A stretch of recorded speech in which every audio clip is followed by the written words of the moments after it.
또한 유다 땅 총독으로 세움을 받은 때 곧 아닥사스다 왕 제20년부터 제32년까지 12년 동안은 나와 내 형제들이 총독의 녹을 먹지 아니하였느니라. 나보다 먼저 있었던 총독들은 백성에게서 양식과 포도주와 또 은사십세계를 그들에게서 빼앗았고, 또한 그들의 종자들도 백성을 압제하였으나 나는 하나님을 경외함으로 이같이 행하지 아니하였고, 도리어 이 성벽 공사에 힘을 다하여 땅을 사지 아니하였고, 내 모든 종자들도 모여서 일을 하였으며, 또 내 상에는 유다 사람들과 민장들 150명이 있고, 그 외에도 우리 주위에 있는 이방 족속들 중에서 우리에게 나온 자들이 있었는데, 매일 나를 위하여 소 한 마리와 살찐장 6마리를 준비하며 닭도 많이 준비하고 열흘에 한 번씩은 각종 포도주를 갖추었나니, 비록 이같이 하였을지라도 내가 총독의 녹을 요구하지 아니하였음은 이 백성의 부역이 중함이었더라. 내 하나님이여, 내가 이 백성을 위하여 행한 모든 일을 기억하사 내게 은혜를 베푸시옵소서.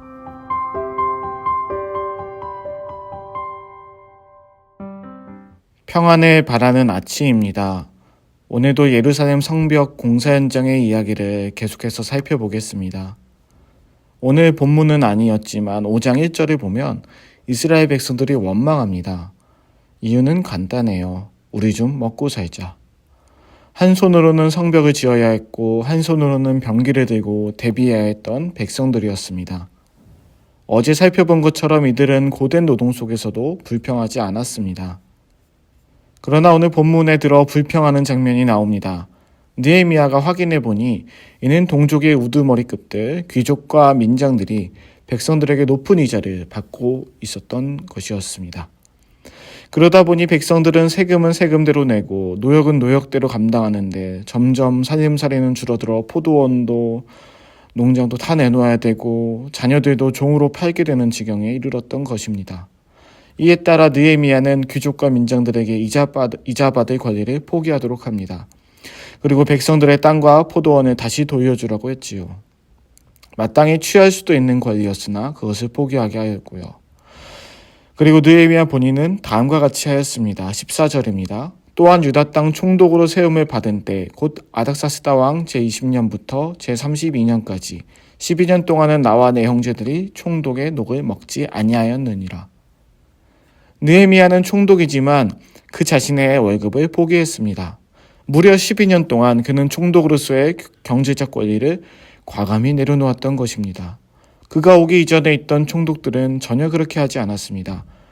15절을 보면 이전의 총독들은 당연한 녹을 받고도 은 40세겔을 백성들에게서 빼앗았다고 하는데 1세겔이 약 4일치의 노동자의 일당인 것을 감안해 보면 무려 160일치의 일당을 빼앗은 셈입니다. 느헤미야는 이것과 정반대의 행동을 하고 있습니다.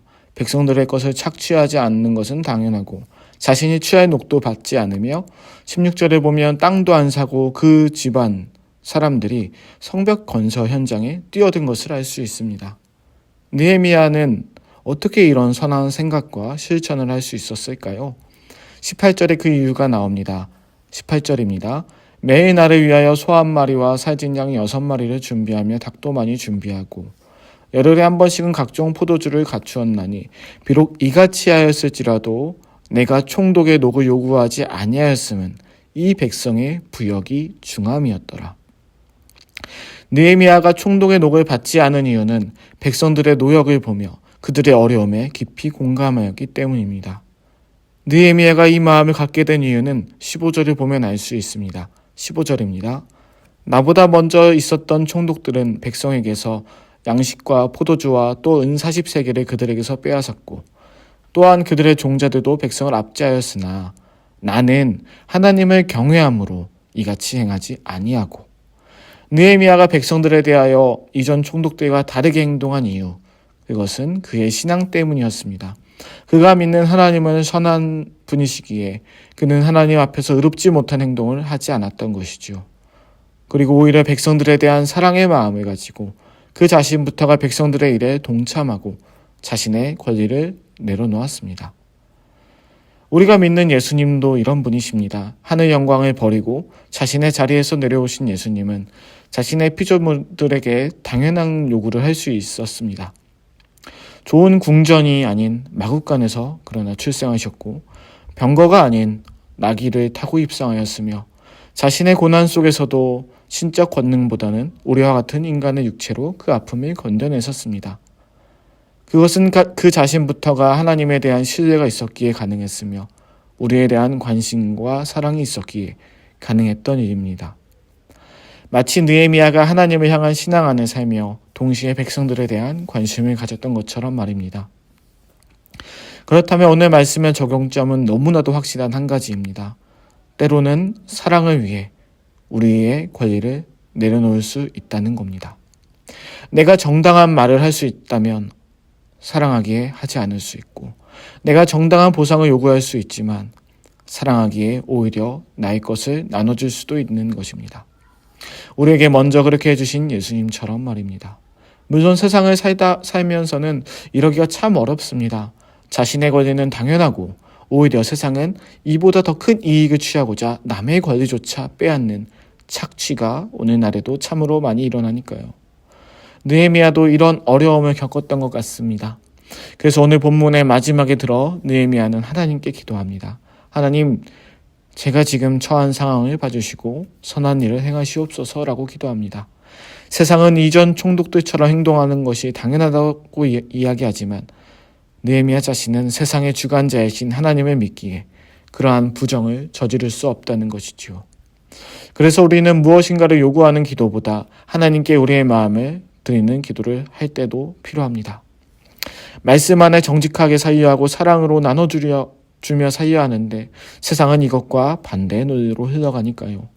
그러나 세상이 그렇게 간다고 하더라도 이 세상을 만드신 하나님의 뜻을 알고 그것이 정말 이 세상을 아름답게 하는 길이라면 우리는 때로 우리의 권리를 내려놓을 줄 알아야 합니다. 다만 힘든 마음을 기도로 하나님께 조금은 어린아이처럼 알아달라고 말할 수 있겠지요. 다른 이는 몰라도 선하게 살려는 중심을 하나님께서는 귀하게 봐주십니다. 오늘 기도 시간에는 그런 하나님께 나아가는 시간이 되길 원합니다. 기도하시겠습니다. 하나님, 페르시아의 술관원이자 유다의 총독이었던 느헤미야는 이스라엘 백성들을 위해 자신의 권리를 포기했습니다. 그 이유는 그가 믿는 하나님이 선한 분이셨기 때문이었습니다. 하나님, 당신의 아들 예수 그리스도도 하늘 영광을 버리시고 이 땅에 오셨습니다. 이 세상의 죄인을 사랑하셔서 자신의 권리를 내려놓으시고 십자가를 들으셨습니다. 하나님, 우리도 살면서 챙길 거 챙기고 싶고 받을 거 받고 싶고 알아줬으면 하는 것도 있고 나의 것을 내려놓는 것이 쉽지 않음을 알고 있습니다. 그러나 우리는 하나님의 나라를 기대하는 사람들입니다. 그러나 우리는 하나님의 은혜를 따라 감사하며 살 수 있는 사람들입니다. 그렇다면 우리는 때로는 우리의 권리를 내려놓고 인내해야 될 때 그래야 할 줄로 압니다. 나를 위해 모든 것을 내려놓으시고 오신 예수님을 기억하며 오늘 하루 그렇게 나아가는 하루가 되게 하여 주시옵소서. 예수님의 이름으로 기도드립니다. 아멘.